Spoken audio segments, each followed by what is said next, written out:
Are you ready for another thrilling story? Well, do I have something for you. This story, despite being just a single page, is a roller coaster of excitement that kept me on the edge of my seat the entire time. I'm sure you'll feel the same rush after reading it. Here's a quick summary to get you started. Get ready to be thrilled. Navy Hell Diving by John L. Coontz is a gripping account that'll fill you with admiration for the intense and dangerous tests performed by the United States Navy. The story centers around hell diving, a term that embodies the bravery of test pilots like William Crosswell, who executed vertical power dives from 15,000 feet, pushing planes to their terminal velocity to test the structural integrity and the pilot's endurance. The narrative vividly describes the plane's plummet and Pergolus pull-out maneuver, which subjects both the aircraft and the pilot to extreme forces.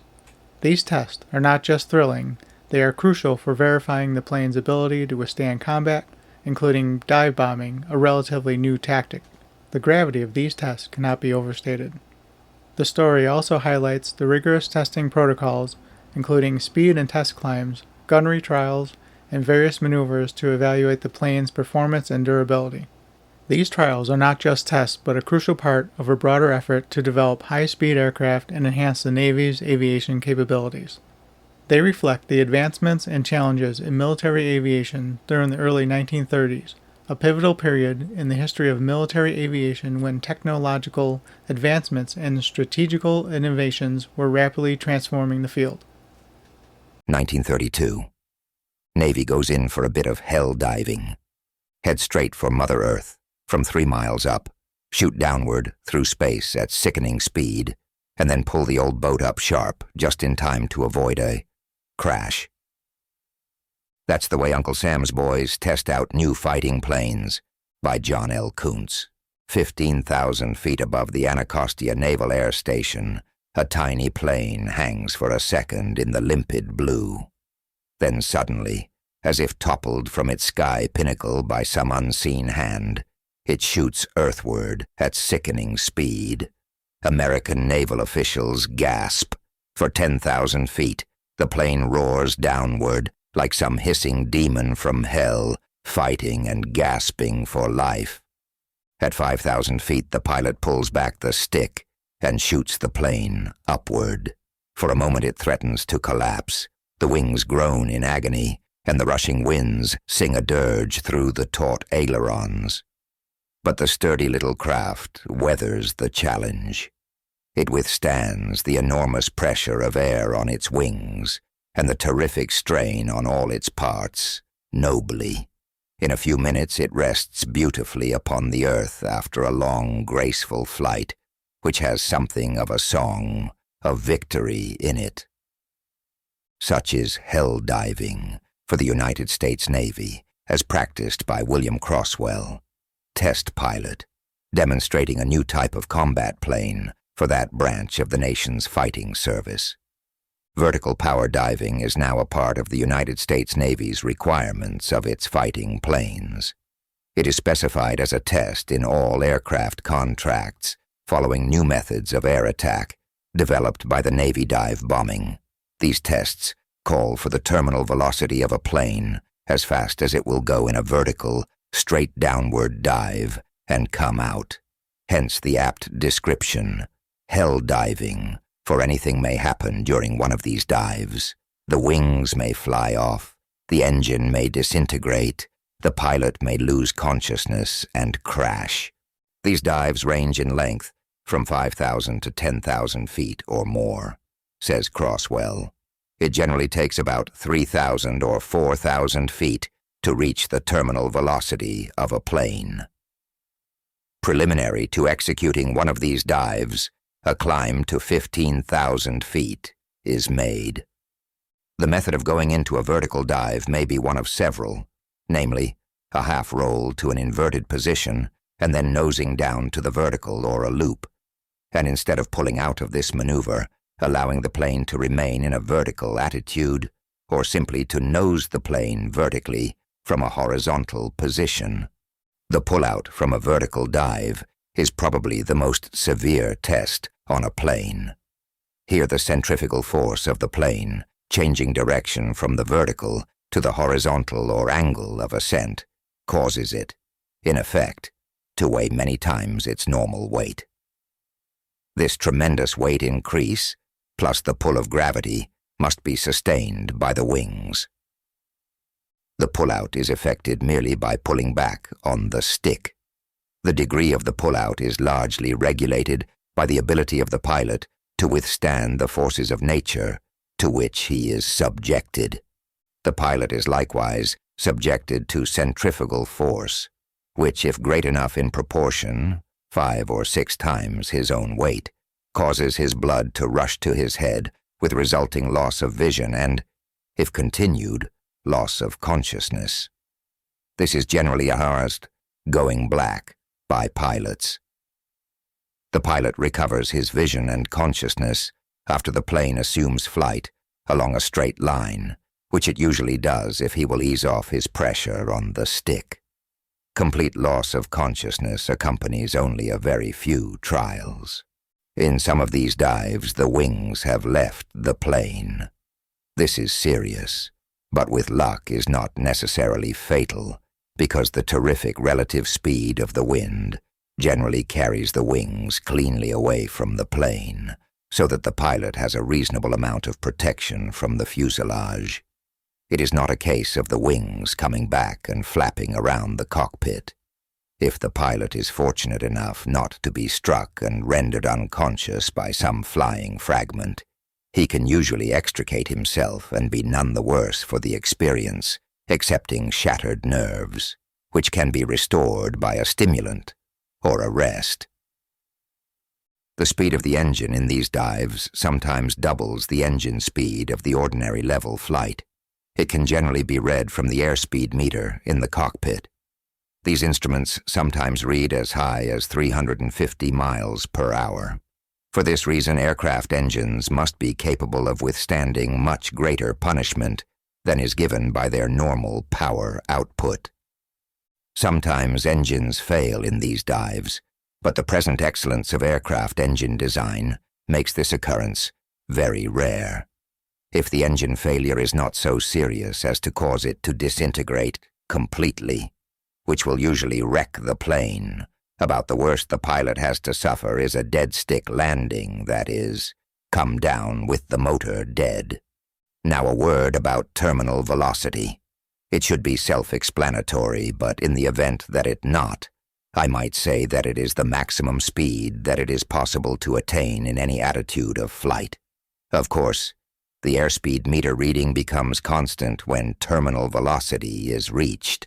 It must not be thought, however, that the hell diving test is the only severe test required by the Navy of planes offered it for sale by manufacturers.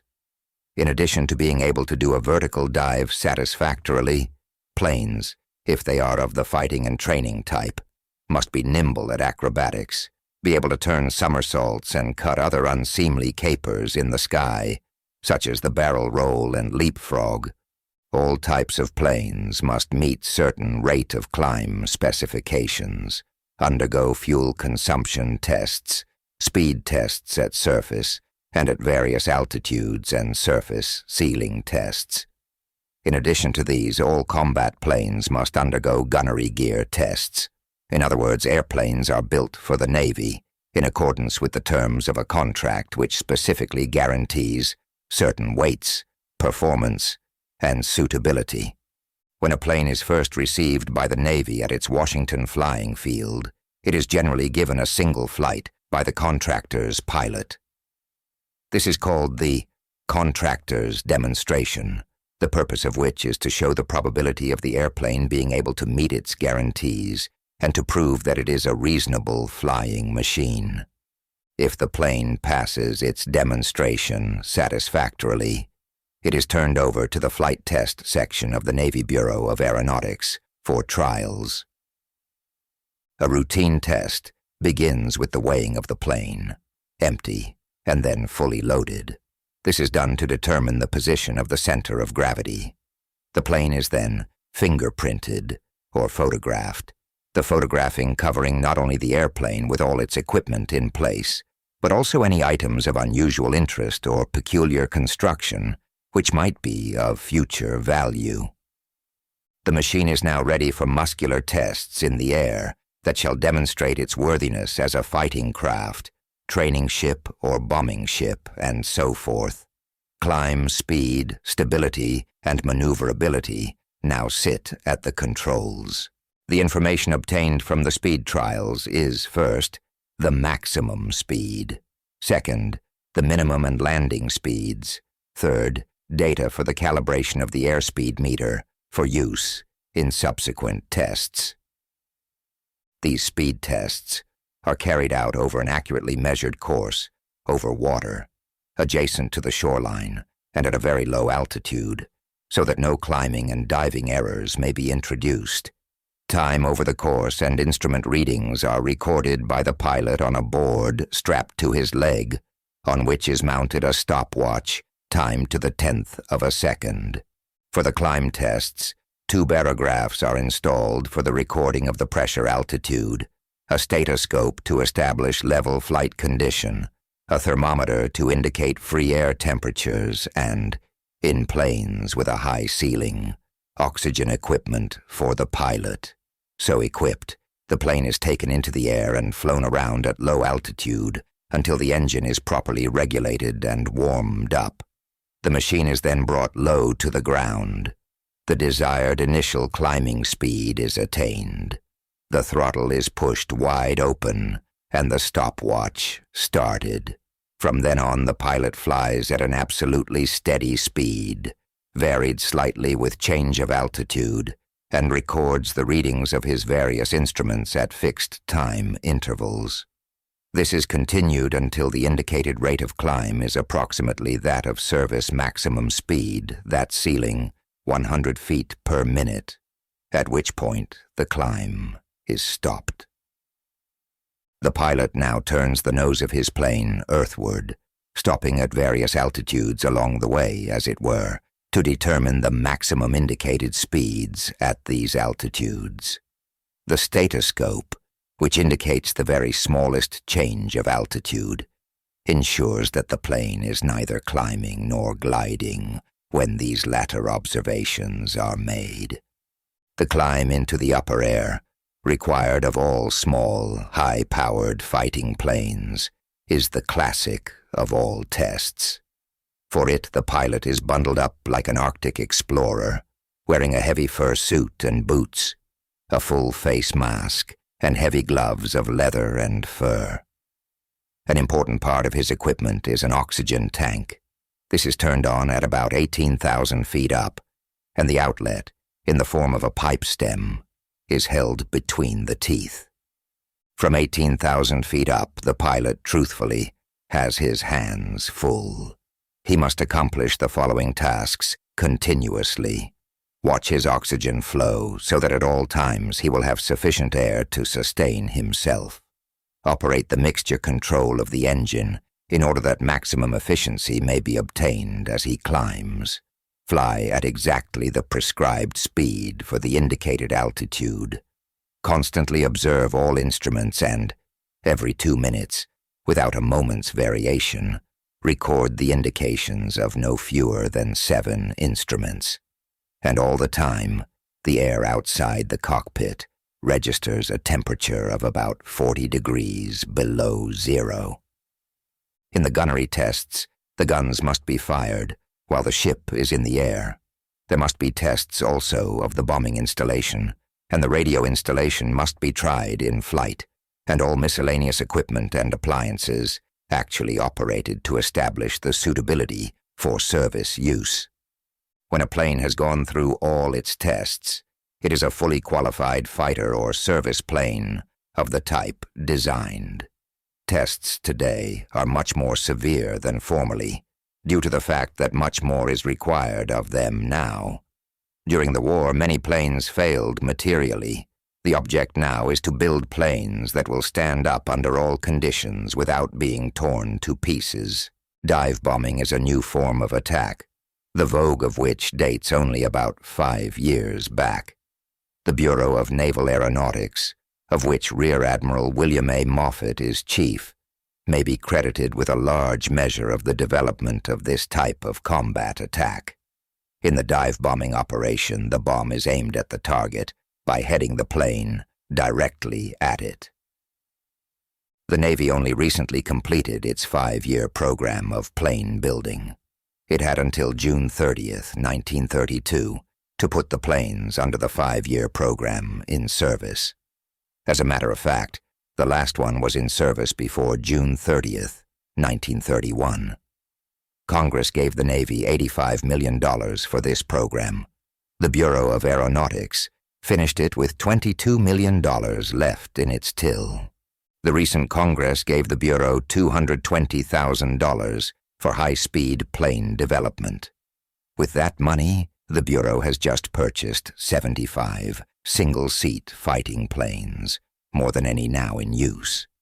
Of this appropriation, Admiral Moffett says, "The recent appropriation by Congress of money for high-speed development will make it possible for the Bureau of Aeronautics actively to carry on a development which has been impossible heretofore, when funds were employed entirely for the provision of aircraft for active flying units. It is now possible to go into the actual procurement of a high-powered engine, and, dependent on the results obtained experimentally, to determine in what degree modern naval aircraft with extremely high-powered engines might be useful in the naval aviation program." Was I wrong? It's a great story. Did you catch the pilot's use of the phrase "going black," referring to the moment when the centrifugal force of hell diving causes them to lose consciousness due to the blood rushing from their head? And for the flights over 18,000 feet, the pilot is bundled up like an Arctic explorer, holding a pipe stem between his teeth for oxygen. That's some crazy stuff going on there.